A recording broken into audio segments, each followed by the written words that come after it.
grass-fed cow. So good. This one is 10 out of 10. Hello healthy viewers. So tonight we're gonna make yogurt. Rule number 1. Don't use Teflon pot to warm up your milk. So first we're gonna warm up our milk, and it has to be organic and it has to be whole milk. No low fat, no 2%, 3%, it has to be whole organic milk. And in order to not end up with not enough or too much milk, you use the jars to measure. So I already did this. I have 3 jars of milk over here. So I'm gonna put it in medium until it comes almost to a boil. I will show you how hot it has to get. Well, basically 180 degrees. But if you don't have a thermometer, I will show you how to know that your milk is warm enough. But here's the thing, don't rush it, don't put it on high, because the milk is gonna stick to the bottom of the pan, and that little burn thing, it may change the taste of your yogurt. And you're gonna need yogurt starter, so you don't have to have 3, but I'm experimenting with 3 different yogurts, and they're all organic, and I've used all 3 of them to make yogurt already. And this one was my favorite, this one was my second favorite, this one was my third favorite, just because it wasn't as thick. So as soon as you start warming up the milk, take your yogurt out, and so you're going to need about 1 spoon, just a regular soup spoon of yogurt per jar of milk. But it has to be room temperature, absolutely, you cannot use cold yogurt. That's why take it out when you start warming your milk. You put it in a little bowl. So I'm gonna start with this one. And this is the Stonyfield double cream yogurt. So the Stonyfield double cream, this is a fantastic yogurt. I absolutely love it. I buy it from Sprouts. When I say about a spoon or 2, I usually do 2 just to be safe. This one is done. And actually, if you keep it close to the stove, it's gonna warm up faster.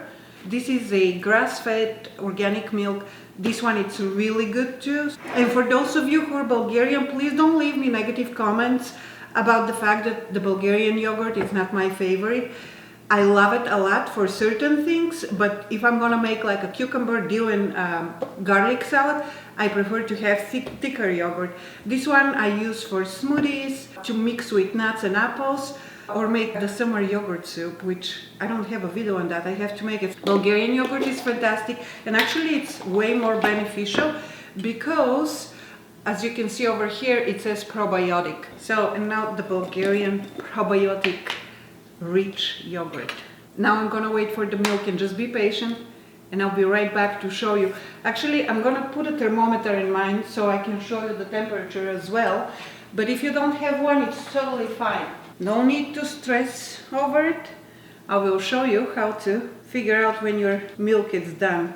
And if you're using meat thermometer, like I'm doing right now, you have to find a way to keep it away from the bottom of the pan, because it's gonna show the temperature wrong. Put some sort of stopper just to keep it from dropping all the way to the bottom, and I'll be right back. And here is how you know that your milk has heated up enough that you can use it. It's when it starts forming that film on the top, if you can see it. So right now it shows 190 degrees, so a little bit warmer than it should be. But once it starts forming film on the top, it is warm enough, and you can just turn it off. So now that the milk has warmed up to the desired temperature, almost to a boiling point, and you just let it be. Don't try to cool it by putting it in ice or anything like this. Don't force it. All I'm going to do is I'm just gonna move it to the side of the stove that it's not hot anymore. And I usually do the pinky test. If I can put my finger in it and take it, and it's not too hot, but it's not cool either, then it's perfect. So the perfect temperature would be about 110 degrees. So I'm just gonna let it sit here with the thermometer and just wait for it to cool down, and we'll be right back. But don't force it, just let it be. Alright, so the milk has cooled down to 107 degrees. Now I'm gonna pour it into the jars. But I'll show you now. So if you can dip your pinky, and it just feels comfortable. It's not too hot, but it's not cool either.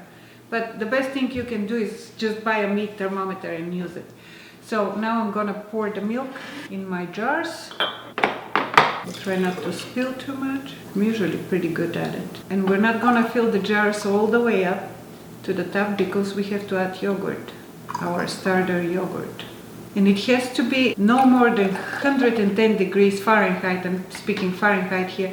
No more than 110 degrees Fahrenheit because the bacteria, it's a live bacteria, and if the milk is any warmer than that, it's gonna kill the bacteria. So that's why we have to wait for the milk to cool down. Perfect.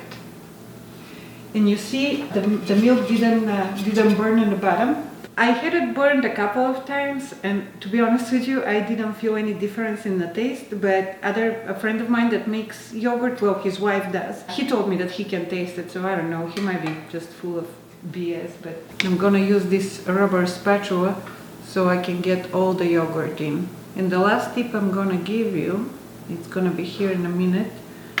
Let me just put the yogurt inside the milk.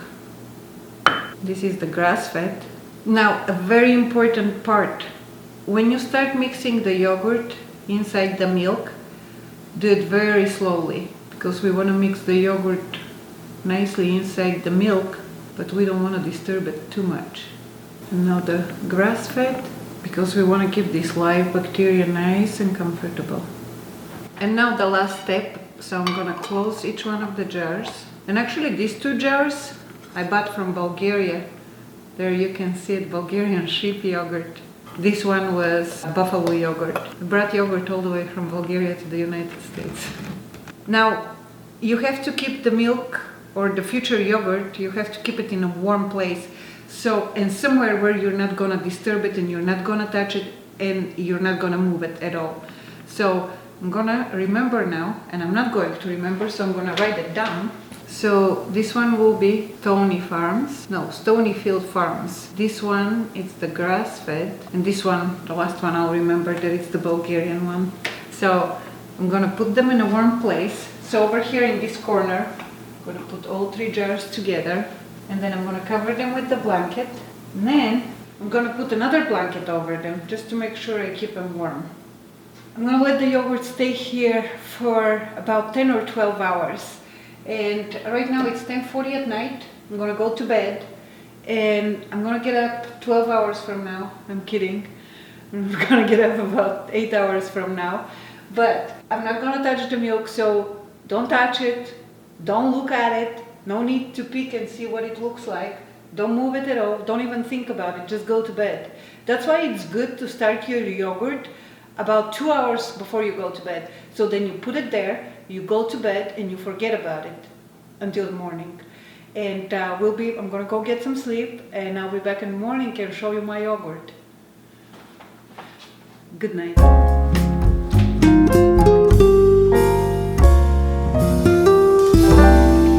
Alright, it's been 10.5 hours.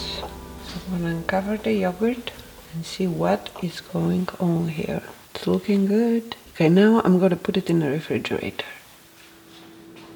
Alright guys, so it is time to taste our yogurt. It's been in the refrigerator for quite a few hours now. Alright, so this is the Bulgarian yogurt starter. This is the grass-fed cow starter. And this is the Stonyfield Farms. So, let's get it going. Alright, I'm gonna put a spoon down and then I'm gonna taste the spoon so you can see the actual consistency of the yogurt, how thick it is. Okay, so over here we have the Bulgarian yogurt. So let's give it a try. I'm gonna put it down here so you can see it. It's not very thick. I'm sorry to say that. Not thick at all. Bulgarian yogurt didn't do very well, but I'm gonna taste it anyway. The consistency is it's like it started turning into yogurt, but then it kind of sort of stopped halfway through. This is the grass-fed cow. Okay, here is the consistency of the yogurt, and I'm gonna try it. So good. Okay, I would give this one 3 out of 10. This one is 10 out of 10.